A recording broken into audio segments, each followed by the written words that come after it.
Good morning, sir. I'm Jensen Domingo Dugas, a student nurse from Medical College of Northern Philippines, and I will be your student nurse for today. May I know your name, sir? Ryan Villas, sir. May I see your response, sir? Okay. So, what is your birth date, sir? August 19, 2005, sir. Okay, sir. So, I'm asking you this, sir, is to ensure if you are my real patient.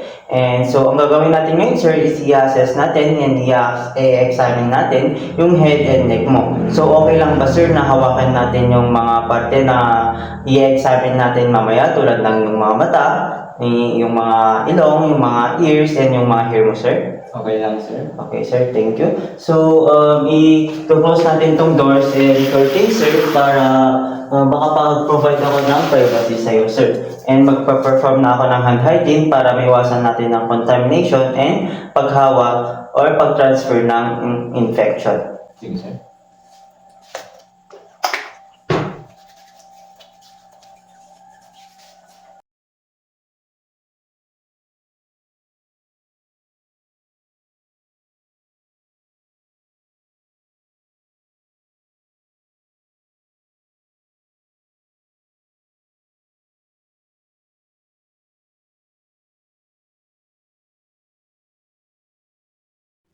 Inspect the head, then the face, color, symmetry, lesions, and distribution of facial hair.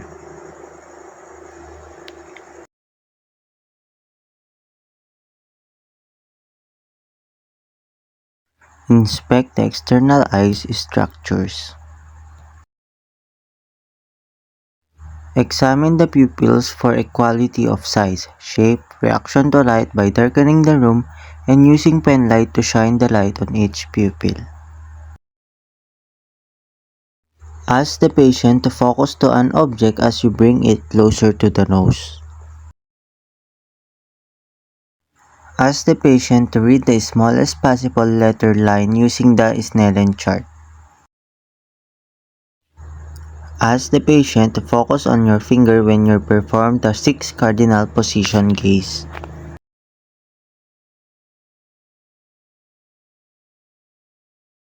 Inspect the external ear bilaterally for shape, size, and lesions. Plate ear mastoid. Use whisper voice to test hearing. Stand about 1 to 2 feet away from the patient.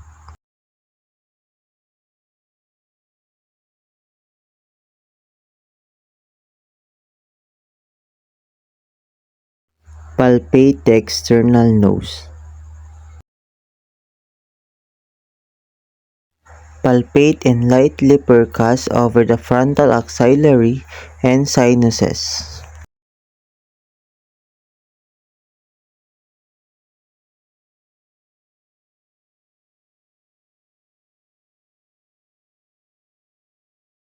Occlude one nostril external with one finger and ask the patient to inhale and exhale.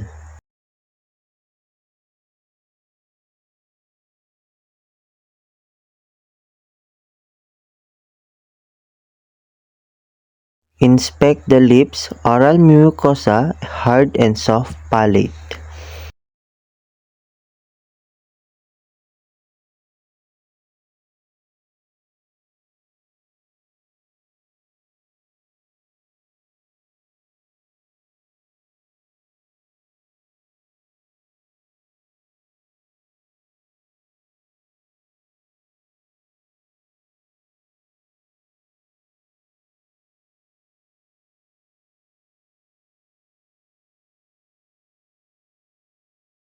Palpate from forehead to the posterior triangle of the neck for the posterior cervical lymph nodes using finger pads in a slow circular motion.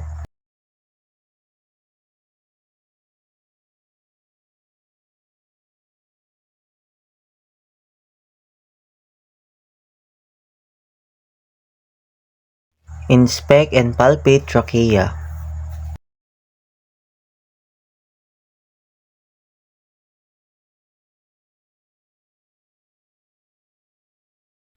Palpate the thyroid gland and osculate it using the bell of a stethoscope.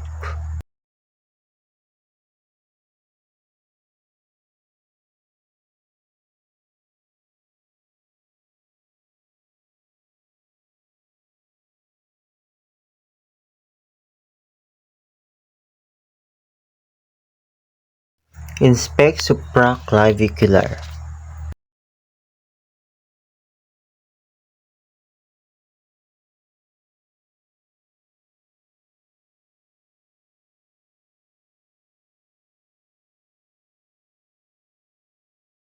Inspect the ability of the patient to move his neck.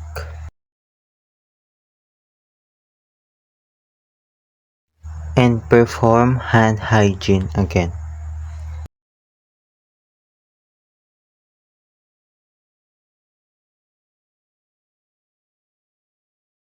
Sir, tapos na tayo sa pag-examine ng head and neck mo. So, magpipila na lang po tayo and wait na lang po natin si physician. Thank you, sir.